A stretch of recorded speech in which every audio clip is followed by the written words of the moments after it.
Serious, what is the most unexplainable thing you've ever witnessed? Last year, my friends and I had spent the night hopping between a few nightclubs. We were walking home around 5 a.m., just as the sun was starting to rise. As we passed by a shop, we noticed a man sitting against the wall, and he seemed to be holding a white bag of chips. We didn't think much of it and kept walking. But then, out of nowhere, the bag started moving, and before we knew it, it flew away. Turns out the guy, completely hammered, was casually petting a seagull that had perched on the bag. How he managed to do that, I'll never understand. After my cat Clyde passed away in December after being with me for 10 years, I started hearing his meows. At first, I just chalked it up to missing him too much. We had this little routine where we'd call back and forth to each other. He'd meow, and I'd reply, "Clyde." He'd meow again, and I'd call back, "Clyde." Then he'd run over, and we'd cuddle up together. One day, I stepped outside and heard his meow like he was sitting right there, just 10 feet away. Then, from farther off, I heard my own voice calling Clyde. The meow and my voice echoed back and forth a few more times. It was beyond eerie. It freaked me out so much that I just turned around and went back inside. I don't hear him much anymore. I was sitting in the room closest to the backyard, working on my laptop. Then I heard a knock on the sliding glass door and looked up to see who it was. What I saw shocked me. A very long hand with fingers that looked about a foot long, reaching out and quickly pulling away. The hand was a dark purplish gray. I immediately got up from the couch and looked outside. I saw a small figure darting away, and before I could react, it vanished completely. One day, my parents decided to trace our family roots, so we visited a village where we knew our ancestors had come from. While we were at the graveyard, we found a family grave. It was quiet, with no one around, but then, out of nowhere, this old man appeared. He said he was related to us too, and invited us over for a cup of tea at his house. He gave us directions and the name of the place. My dad asked if the local manor house was still open to the public, and the man confirmed it had been since he could remember. The strange part? The directions he gave us included landmarks that hadn't existed in decades. When we finally reached the manor, we found out it's been a private property for years. The owner said he had no idea where this man's house could be. So, was it a ghost or just a random senile ninja? While I was in high school, my grandmother passed away from cancer. At the funeral, my cousin and aunt performed "Temporary Home" by Carrie Underwood. It was the first time I'd ever heard the song, since I wasn't really into country music. Later that night, I was sitting around a campfire with my brother and best friend when my girlfriend called to let me know she had arrived. The first thing she said was, "Why is your ringback tone Temporary Home by Carrie Underwood?" I asked her to repeat it, and then I just hung up the phone. The thing is, my ringback tone at the time had been "No Sleep" by Wiz Khalifa for months, and I hadn't changed it. I don't really believe in the supernatural, but I also can't shake the feeling that it wasn't just a coincidence. It's something I've never been able to explain. A couple of years ago, I was listening to music on my iPod in my bedroom. I got up to use the bathroom, leaving the iPod on my bed. When I came back a few minutes later, it was gone. I searched my entire room, but I couldn't find it anywhere. Confused, I went down to the kitchen, which is on the other side of the house, and there was my iPod standing perfectly upright in the center of the kitchen table. I had no idea how it got there, or even how it was standing up. It was a second-gen iPod Touch.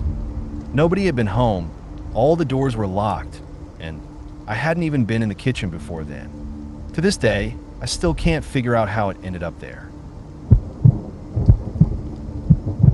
The house I grew up in was built by my great-grandmother, who passed away there. No one in my family, myself included, really believes in ghosts, but this one still has us scratching our heads.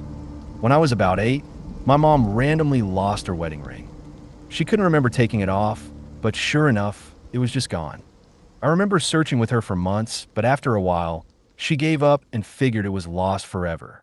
A year later, I jokingly brought it up again, saying, "What if great-grandma took it?" My mom, half kidding, looked up and said, "You'd better give it back." About an hour later, my dad came home from work and said, "Look what I found in the driveway."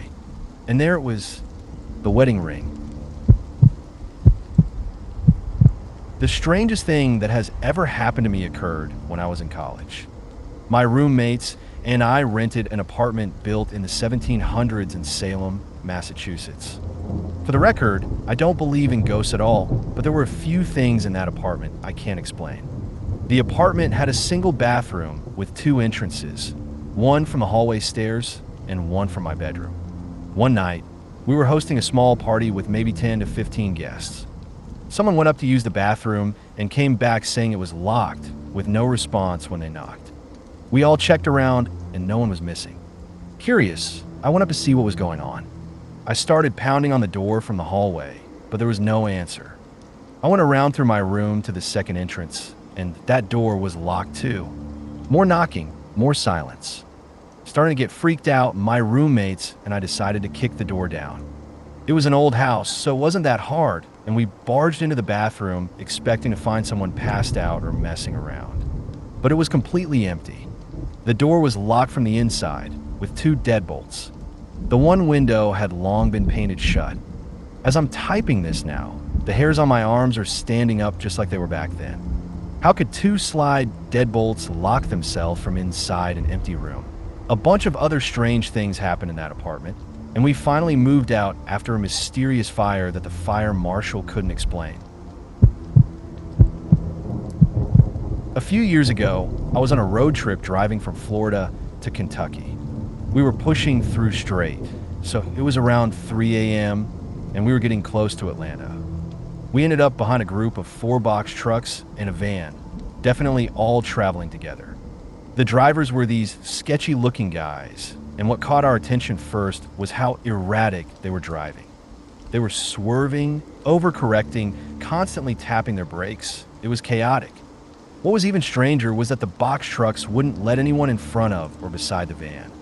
It made it really difficult for us to pass them, and at 3 a.m., we were just trying to stay awake, so it became oddly entertaining. We ended up driving alongside them for quite a while. The weirdest part was the way they were braking. It was like they all had Parkinson's and didn't realize their feet were hovering over the brake pedal. It was like a light show, constantly slowing down. And they knew exactly when cops were around. They'd slow way down when passing them, well below the speed limit. After about an hour of this, their erratic driving started to get dangerous. We figured out something was off by now, but as we got closer to Atlanta, more cars were on the road, and they nearly ran a few of them off. So I called the cops. Since we were on the interstate, they had to transfer me to different counties every few minutes. While I was on the phone with them, one of the drivers noticed me looking in their direction. It was like he knew what I was doing. At that point, I started to get genuinely scared. I thought, this guy's going to drive us off the road for messing with their shady convoy. This is how I die. No cops ever showed up. We managed to avoid any accidents, but we never saw what was in that van. Eventually, all 5 vehicles took the same exit in the middle of nowhere. Part of me regrets not following them out of pure curiosity. It may not sound that sketchy, but in the moment, it was really unsettling. I'm pretty sure my house has a friendly ghost. When we first moved in, weird things started happening, like the chimney randomly blowing in soot, even though there was no fire or wind. We also had a weird infestation of bugs no one could identify, along with other odd little occurrences. Things have mostly settled down now, but there are still some strange moments. Sometimes the lights will turn off after I've left a room, or my dog will bark at seemingly nothing. Doors I left open will be closed, and sometimes vice versa. At this point, I feel like they're just peacefully coexisting with us, sharing the space. I've come to think of them as invisible friends. Shortly after breaking up with my girlfriend, I decided to go to a college basketball game by myself. I was feeling down and just wanted to get my mind off things. I didn't tell anyone I was going. I decided on a whim. The opponent wasn't very good, so there were plenty of empty seats. I chose to sit in the upper deck of an arena that holds nearly 16,000 people. At most, there were about 20 other people up there, and the lower bowl had tons of open seats. As the game was starting, a random man came up to me and said, "You're in my seat." This was strange. I was literally the only one in this section, and there were thousands of empty seats, but whatever, he could have his seat. As I stood up to move, the PA announcer suddenly came on and said that a car in the parking lot had its lights on. It was my car. That was odd. This wasn't some small high school game. This was a big game at a major D1 university, and in all the hundreds of games I'd attended here, I'd never heard the PA announcer call out something like that. I walked out to my car, and surprise, it wasn't the lights. They were off, and the car started up just fine. As I was getting out of the car, I received a text from an unknown number. The message said, "I'm watching you. The zookeeper." Why that guy asked me to move from that seat? There were so many better options. Why did the PA announcer make that announcement right when the guy approached me? How did they know my lights were on when they weren't? And who the hell is the zookeeper? What the hell is going on here?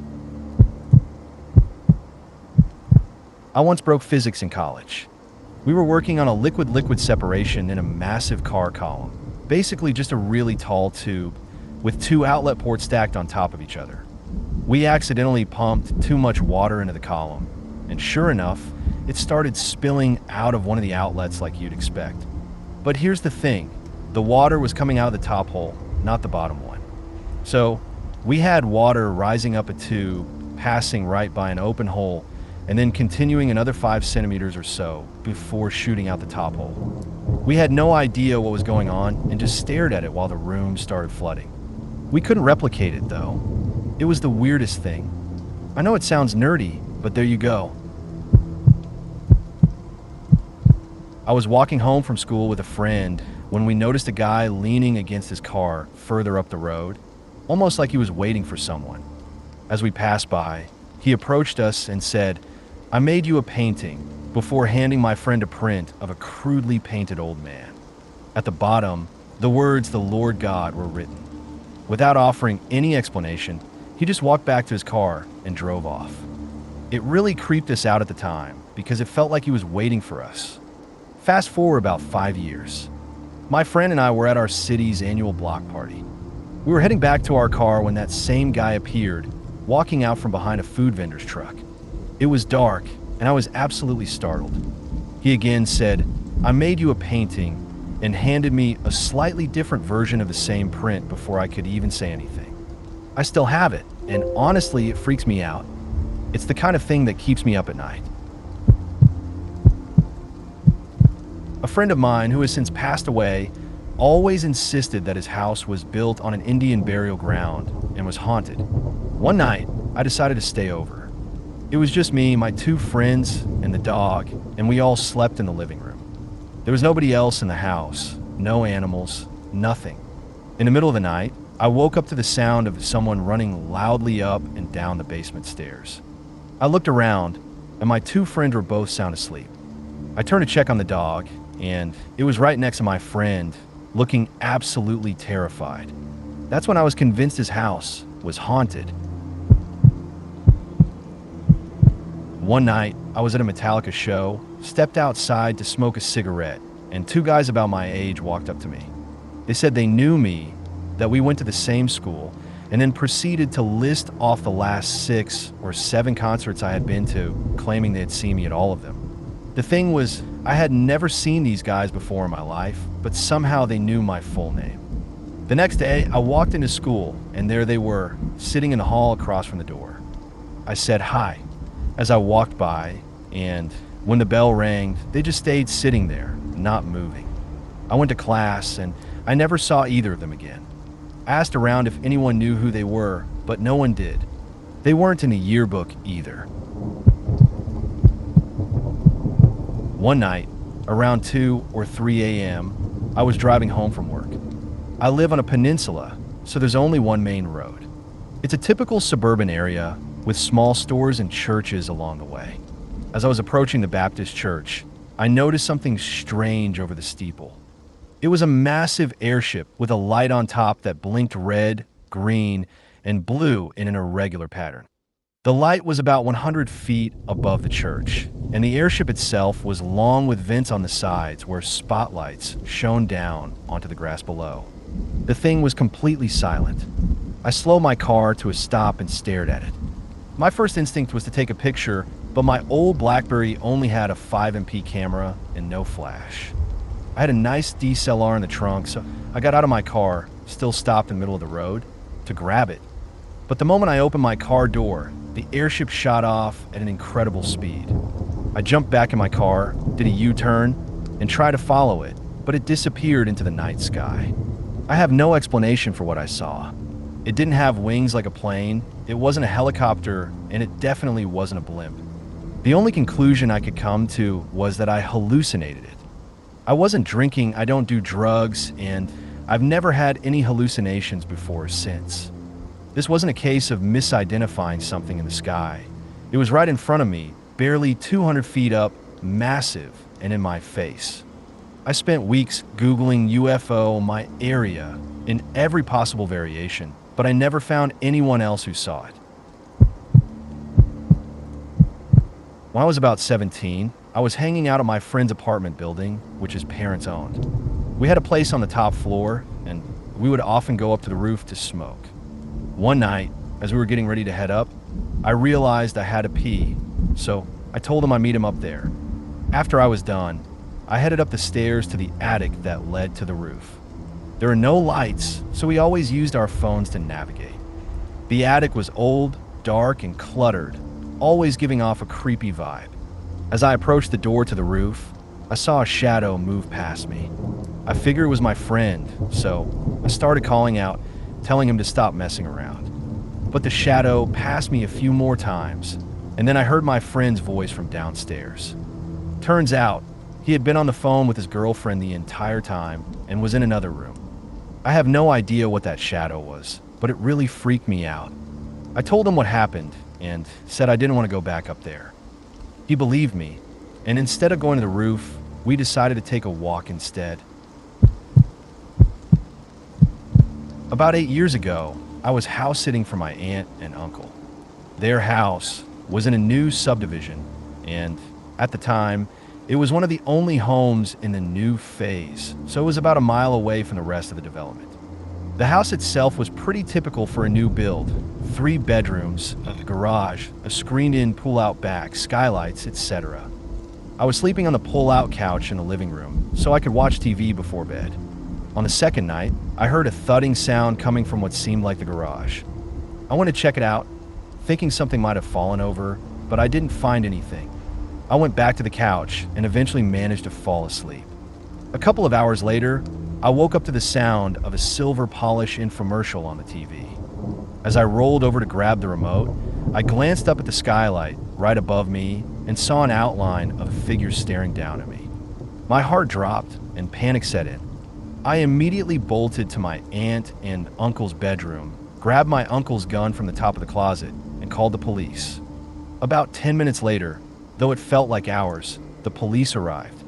They found a ladder set up on the side of the house, but there were no signs of anyone still on the roof. We never figured out who was up there or why they were there, but it was definitely one of the creepiest moments of my life. Not exactly paranormal, but it sure felt like something strange happened that night. My first experience was actually kind of comforting. I had a room in the basement of the house, and one day, I was walking up the steps completely alone. As I was nearing the top, I lost my footing and started to fall backward. There was no railing to grab onto, and I had this terrible thought that if I hit the concrete floor, it could be hours before anyone found me. But just as I was about to fall, I felt a very distinct hand press against the small of my back. It gave me a firm push, righting me on my feet. I spun around to thank whoever had helped me, but there was no one there. I hurried up the stairs, grateful and not about to be rude to whatever had just saved me. The second experience was far more unsettling. I woke up in the middle of the night, fully alert. Important to note, I've never suffered from sleep paralysis. I wasn't in a deep sleep, nor had I been watching or reading anything scary. It was just a normal night. But as I rolled over to get comfortable, I noticed something in my closet. It wasn't a person, but it was something dark and shifting, like a mix of shadows and oil.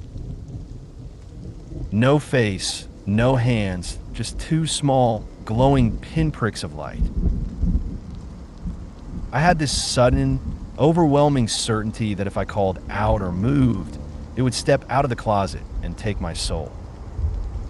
I knew this with every fiber of my being. The only thing I could think to do was close my eyes and pray for angels to protect me. The moment I did, a wave of peace washed over me, and I fell back asleep almost instantly. And I usually take a long time to fall asleep, at least 30 minutes, often closer to an hour. We moved out of that house not long after. I think my parents had their own experiences too. A couple of years ago, I flew out to visit my husband's family for the first time. At the time, we were still engaged, and I had never met his family before. Didn't know them at all, really. The first few weeks were a bit awkward. I mostly kept to myself, tidying up the house while my husband and his mom were at work. Since the moment I arrived, though, one particular song had been stuck in my head, Baby Mine from the movie Dumbo. My sister-in-law kept catching me humming or singing it while I was cleaning, and she kept asking why I was singing it. I told her honestly that I didn't know. It had just been stuck in my mind since I got there, and it was driving me a little crazy. One day, my husband took me to visit his baby brother's grave. We spent some time cleaning up the site, rearranging the flowers, and I took a few pictures. I was just about to leave when I decided to snap a photo of the back of the headstone. That's when I noticed something strange in the picture. I once saw a guy who looked exactly like me. I first noticed him when he was getting off the bus, and I was sitting by the window. We locked eyes for about 10 seconds. I stared longer because, well, I was the first one to recognize the resemblance. It was one of the most unsettling experiences I've ever had. For a brief moment, I honestly thought I was losing my mind or hallucinating. During the ride back, I couldn't shake the mix of emotions I was feeling. Part of me wanted to meet him, to know everything about him, but another part of me was terrified of actually meeting him. It was like I was asking myself what it would feel like to be someone else, but that someone else was me. I never saw him again, and honestly, a part of me is relieved. I don't know what I would have done if our paths crossed again. It just felt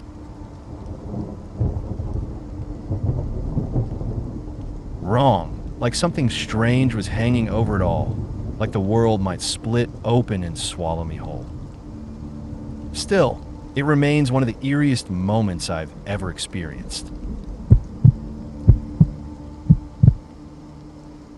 When I was about 15, I was sitting outside, relaxing in a chair when I saw my mom walk out of her guest house. She came towards me, stopped for a moment like she'd forgotten something, gestured as if to say, "Oh, I forgot," and then turned around and went back inside.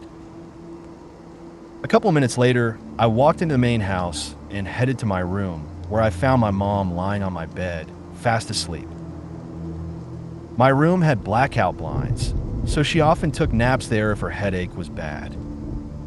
I woke her up, and she said she'd been there for a while.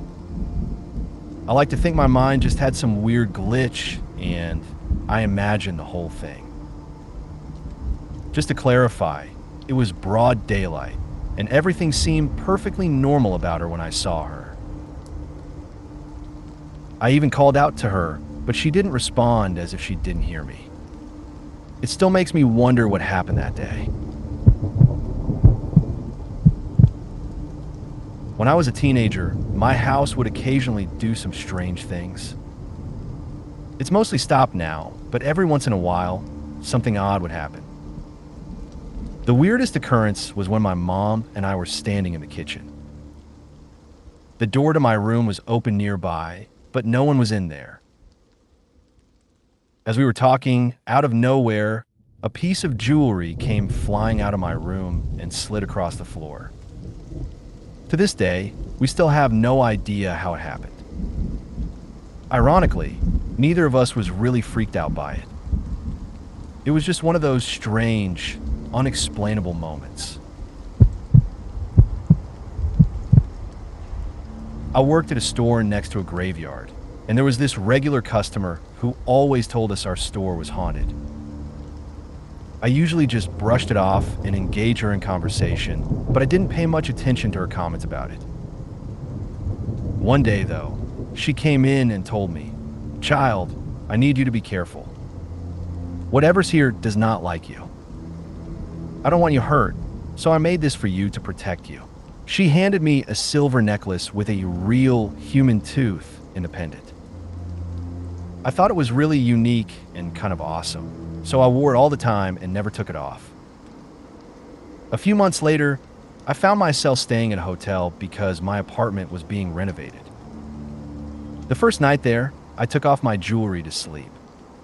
That's when things got weird. I woke up to a loud banging noise in my room. I was a little freaked out, but managed to fall back asleep.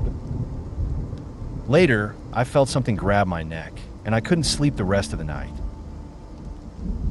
After a couple of hours of watching TV, I heard an extremely loud bang above me. It was like someone had punched a hole in the wall. At that point, I put the necklace back on, and from then on, I never had another problem.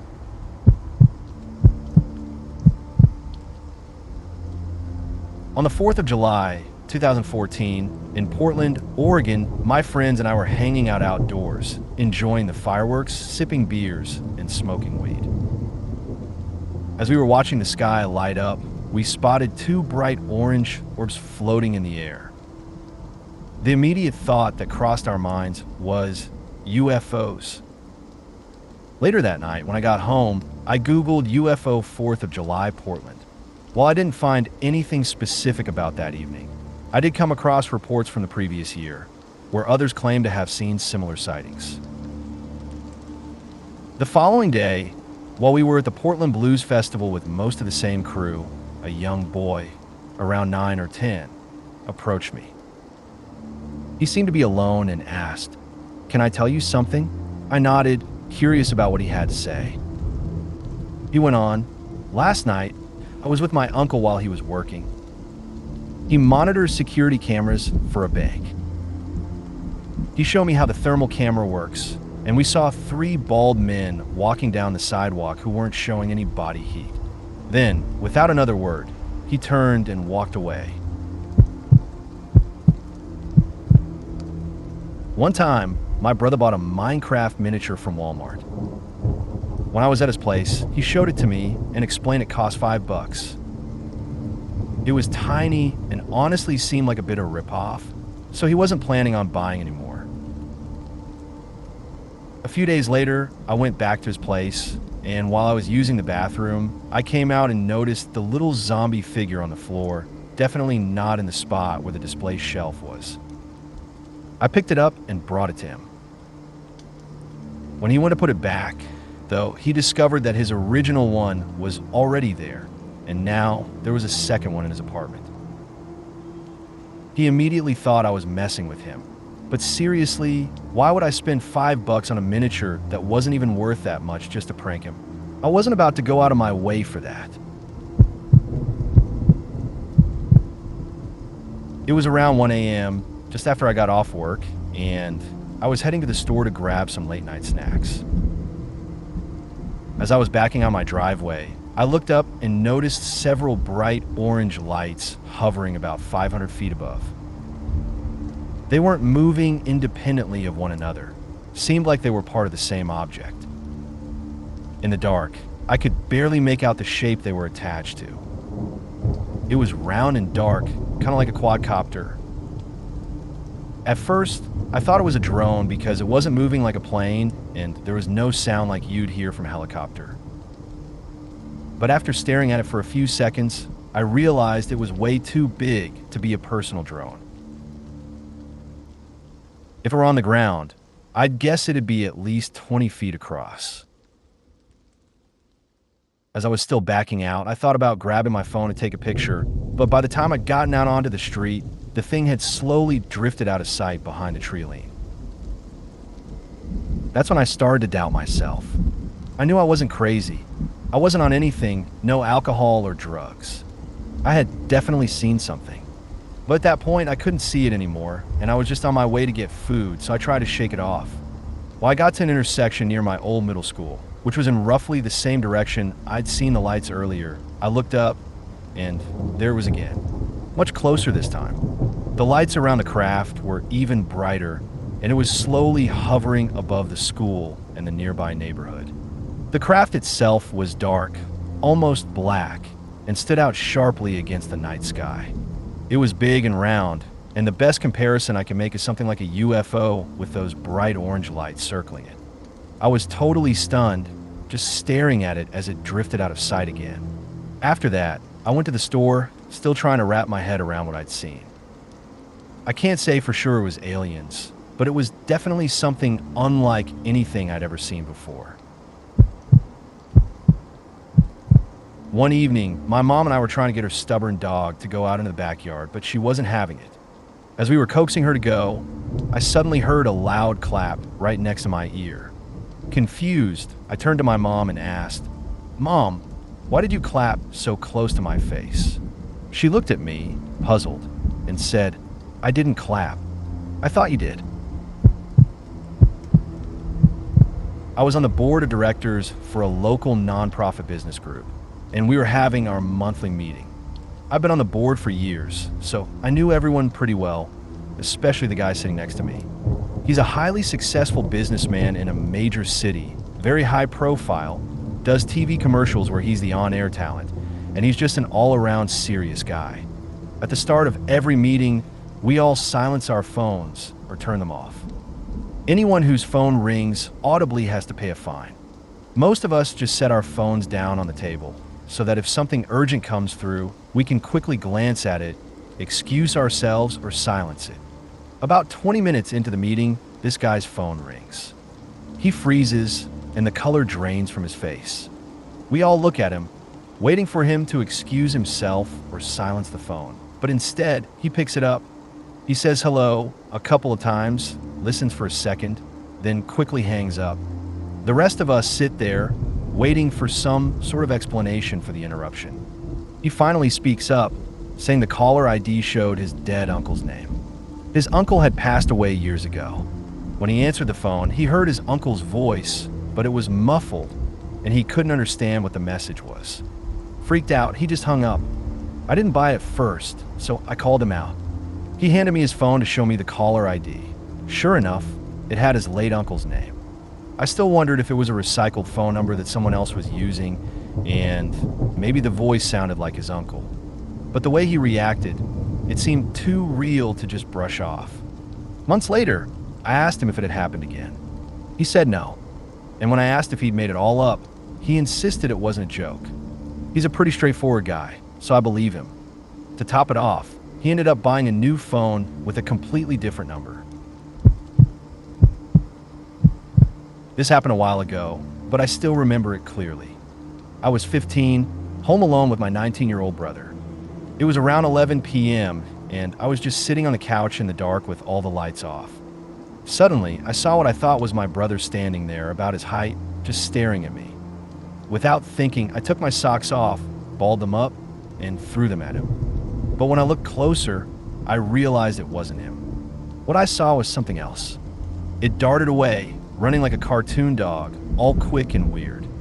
I was frozen, absolutely terrified, and after what felt like forever, I finally got the courage to go to my brother's room to check. But when I got there, he wasn't home. I'd been alone the whole time. It couldn't have been an animal, either, because I lived on the 4th floor of an apartment building and no animals were allowed. That freaked me out even more. We were in the living room of my old house, sorting through boxes before moving out. We had brought our new puppy along, who was very calm and a little clingy. She stayed at my feet the whole time we were there. It was just me, my mom, my brother, and the puppies sitting in a circle going through things. No one got up during the half hour we were there. As we were finishing up and getting ready to leave, I suddenly realized the dog was gone. The house had a simple ranch layout, an open living room and kitchen, a dining room, a long hallway with 2 bedrooms, a master, and a bathroom. She couldn't have gone far. We searched the whole house, calling for her. Every room was checked at least 3 times, but there was no sound from her. No barking, no whimpering, not even scratching at the door. On our 3rd search through the master bedroom, my brother, now desperate, opened the walk-in closet. And there she was, shaking, ears down. We left immediately after that. The closet door opened out into the room, and there was no way the dog could have just wandered in there by herself and closed the door. Someone would have had to have coaxed her into the empty closet and either closed the door behind her or pulled it shut from the inside. There were no vents near that door, and the heating and air had been off for months. We'd already experienced strange things in that house, but as we were moving out, it seemed to intensify. I'm not sure what to make of it.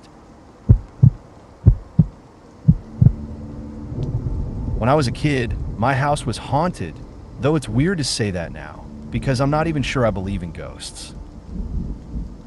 But back then, it felt like something straight out of a horror movie. Beds would shake.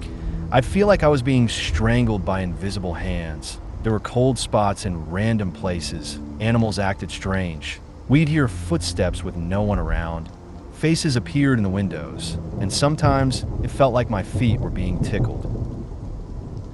Appliances would turn themselves on and off, and there were even power outlets leaking green goo. It was all pretty insane. I'm still not sure what to make of it, but a lot of people witnessed things, people who hadn't been told about any of it beforehand. It's hard to explain, but something definitely happened there.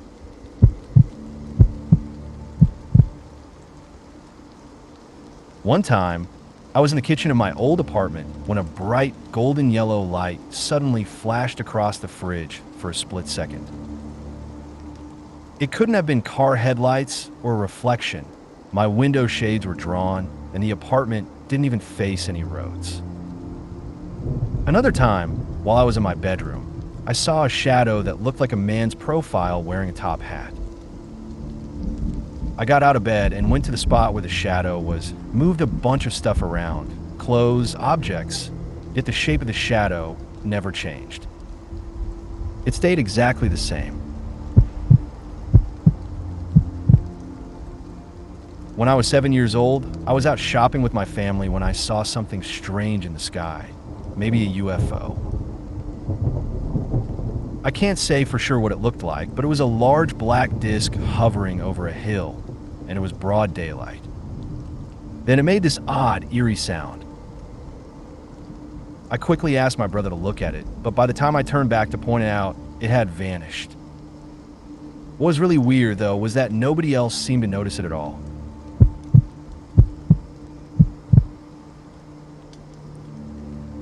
A few years ago, I was a high school stoner hanging out with my stoner friends in our rural suburban town, where everyone's house was surrounded by woods. Our weekend routine was pretty typical.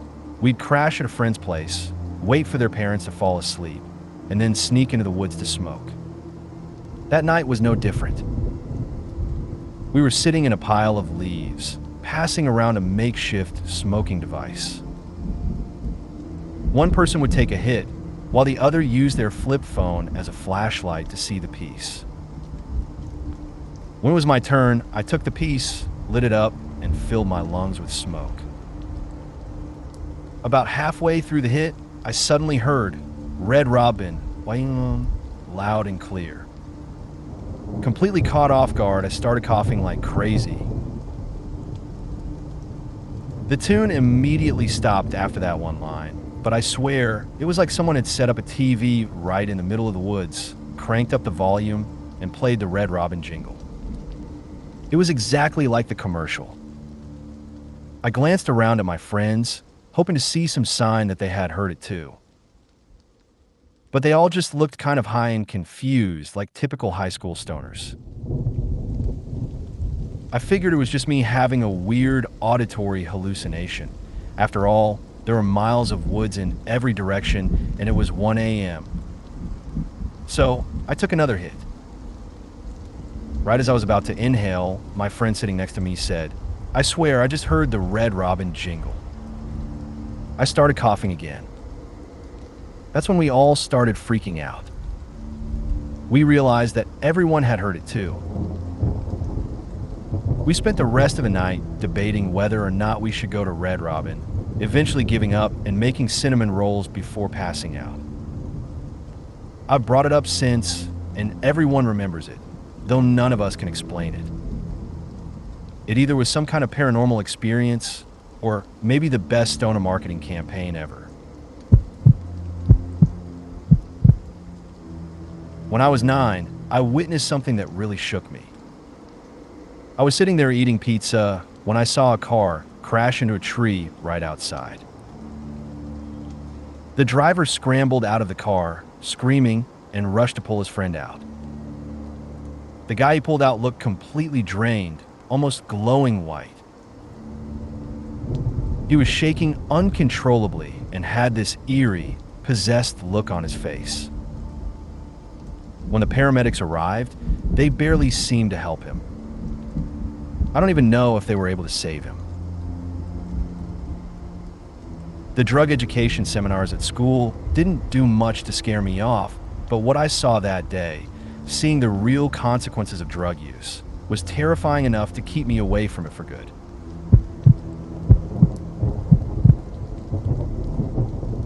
I was parked on the side of the street with a coworker when a kid in a nice vintage Dodge Charger suddenly slammed on his brakes, stopped right in the middle of the street, and got out. To our surprise, he picked up a dead squirrel he found on the road and began putting on a puppet show with it.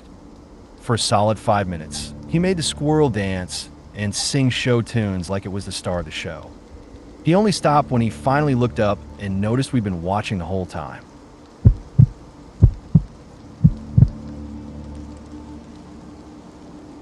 There was an old analog wall clock in my grandmother's house that stopped at 4:19 a.m. week after my grandfather passed away in 1997. My grandmother never bothered to fix it, and with the hundreds of other clocks in her house, nobody really paid attention to it. Then in March 2012, my dad decided he'd fix it and managed to get it working again. When my grandma asked how he got it started, he just said batteries. Yep, that was it. My grandmother passed away on June 6th, 2012. The clock kept running for a week after that. My dad remembers seeing it still working when he went to her house on the afternoon of the 13th. He took a walk after taking care of a few things, but when he came back, the clock had stopped again. And here's where it gets strange. The time it had stopped at, for 19. It's been stuck there ever since. I know it could be just a coincidence, but still, it creeps me out. I was 22 years old, just doing some chores in the backyard one day when something caught my eye. Over in the next yard, I saw a group of large blackbirds. Curious, I walked closer to get a better look. One of the birds was perched on a stump, while the others were all gathered on the ground, staring up at it. The bird on the stump was acting really strangely, flapping its wings like crazy and making a lot of noise, almost as if it was giving some kind of animated speech. It looked like it was leading a Crow political rally. Then, I must have made some noise because suddenly they all turned to look at me and, without warning, flew off. It was the strangest thing I've ever seen.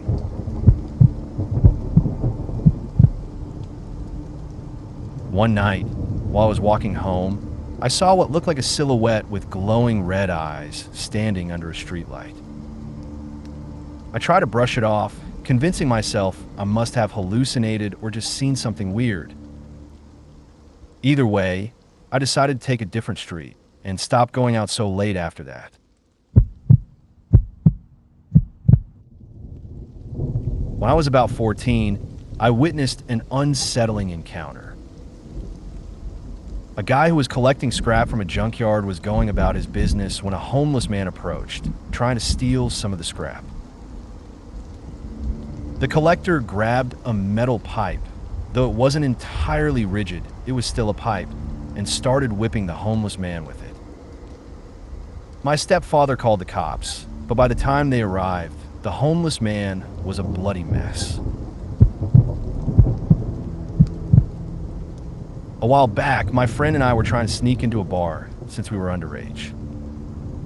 While we were hanging out in front, we met this really drunk guy who started chatting with us. He was all compliments, telling us we were cool and offering to help us get in and even buy us drinks.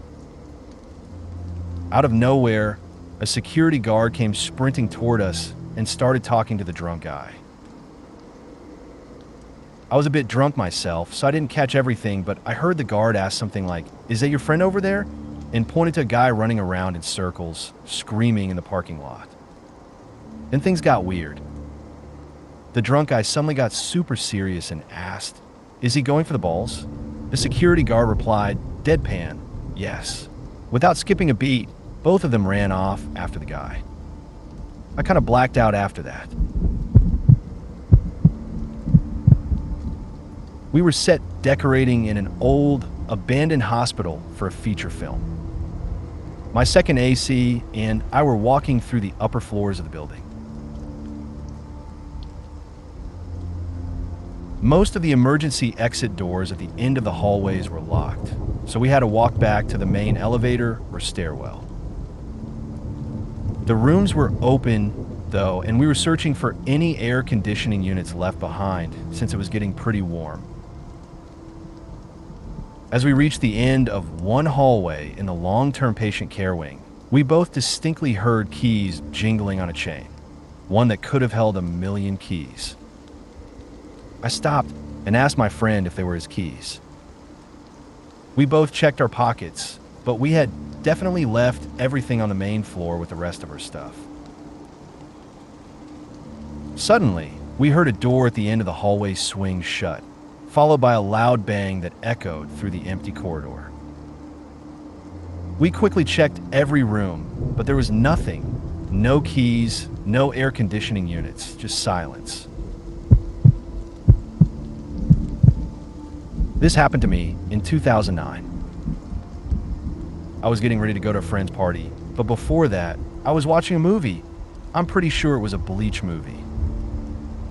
Anyway, in the middle of the film, I noticed, out of the corner of my eye, someone standing in front of my fridge. I thought it was my brother grabbing a snack, but then I remembered I was home alone. When I looked back, I saw a young girl with brown hair. I blinked, and just like that, she disappeared. I was so shaken by it that I ended up missing the party. Sorry if this doesn't make much sense. English isn't my first language. About 3 years ago, I was walking along the boardwalk in Ventnor, NJ, just south of Atlantic City.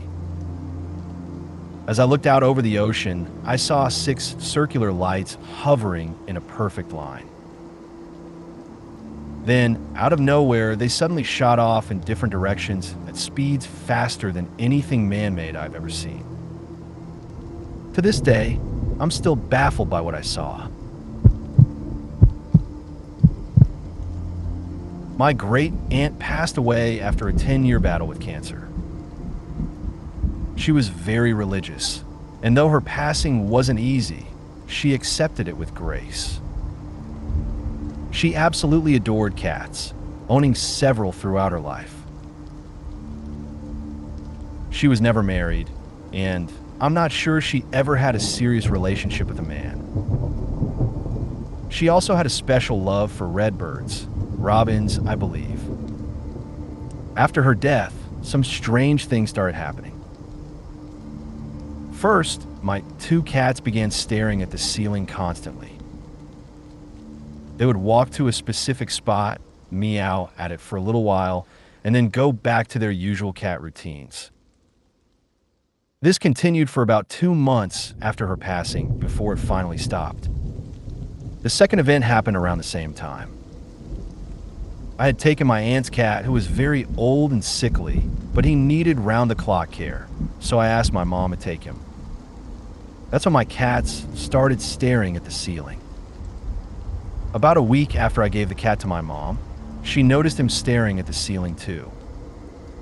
Then, out of nowhere, a glass sitting on the counter exploded.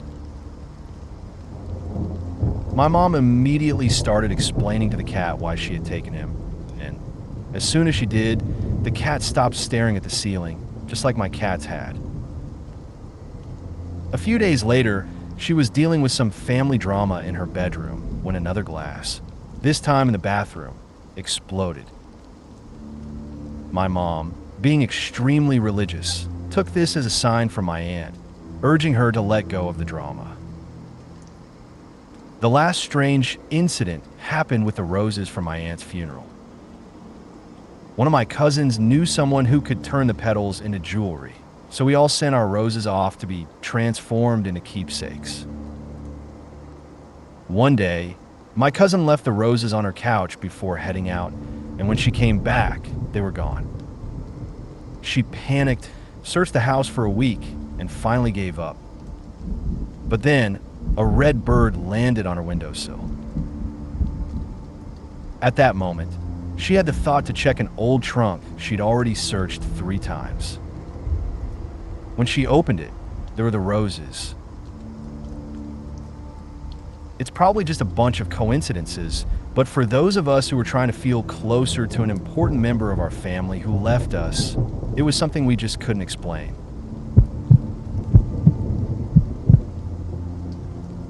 When I was about 10, I went downstairs to grab a drink, and I heard my mom call out from upstairs, asking me to bring her the tweezers. I walked into the living room, picked them up, and suddenly felt this strange, uneasy sensation. As I was heading back to the stairs, I turned around and saw a little girl standing there in a white dress. She smiled at me, so I smiled back, and I kept walking toward the stairs. But when I reached the bottom and turned around, she was right behind me. Just as I was about to ask her what she was doing, my mom called out to ask if I found the tweezers. I turned to answer her, and when I looked back, the little girl was gone. I told my mom what had happened, but she just told me to stop making things up and go to bed. It still creeps me out to think about it. I couldn't understand why I felt so scared of her when she seemed so friendly. It was Halloween night in 2009, and I was sitting on a couch with my dad, just watching TV. Out of nowhere, I felt something spray on me. I looked down at my arm and saw blood droplets. Confused, I got up and checked myself in the mirror, and to my surprise, I had tiny blood droplets on my face as well. Neither my dad nor I could figure out where the blood came from or how it got on me. We were both completely puzzled. It was by far the weirdest Halloween I've ever had. I was working on a film shoot with a crew of about 50 people, and because our filming locations were scattered all over, we were staying in different places throughout the 2-week shoot. One night, I finished up around 1 a.m., and there was some sort of issue with the number of beds at the location I was supposed to stay at. I don't remember the exact details, but it meant I had to drive an hour to a different house where there was still a room booked for me. The 3 crew members who had been staying there had already moved on to the next location. I finally arrived around 2 a.m., and as soon as I stepped into the apartment, something felt off. It's hard to explain, but it immediately gave me a weird feeling. I couldn't shake it. I had to check every room, including the wardrobes, to reassure myself that everything was fine. But the feeling lingered, and I couldn't ignore it. I set myself up in one of the rooms, but I just couldn't sleep. So, I decided to move to the living room and sleep on the couch. I needed to be up by 6 a.m., so I figured I might as well rest even if I couldn't sleep. I kept all the lights on, but but that strange vibe still hung in the air. Eventually, I got up to use the bathroom. As I walked across the living room, I stepped into something wet. I looked down and saw that my socks were soaked. I was standing in a huge, perfect circle of wet carpet, about 4 meters in diameter. It wasn't there when I'd walked to the couch just a half hour earlier, and there was no sign of anything leaking from the roof. It was just this perfectly round, wet patch, sitting in the middle of an otherwise dry room. At that point, I didn't stick around to investigate further. I grabbed all my stuff, left the apartment, and spent the rest of the night in a McDonald's until I had to start work the next day. The next day, I talked to the 3 crew members who had stayed there a few nights before. They had all felt the same strange vibe I had, and they all slept with their lights on. However, none of them had noticed anything strange like the wet patch I found. Curious, we looked up the place afterward and discovered it had once been an old monastery that took in orphan boys. There was no record of any murders or anything horrific happening there, but we all agreed that something about that place felt very wrong. To this day, I can't explain what happened. When I was a kid, my grandmother gave me a music box that played a beautiful melody. The box was old, so I didn't play it often, but I could still remember the tune clearly. Years later, at her funeral, when it was my turn to say my final goodbyes, the music playing over the loudspeaker suddenly shifted. It was a classical version of that very song. In that moment, it felt like she was saying goodbye to me in her own way, too. If you made it to the end of the video, thanks for watching. Don't forget to like, subscribe, and share, and we will see you in the next video.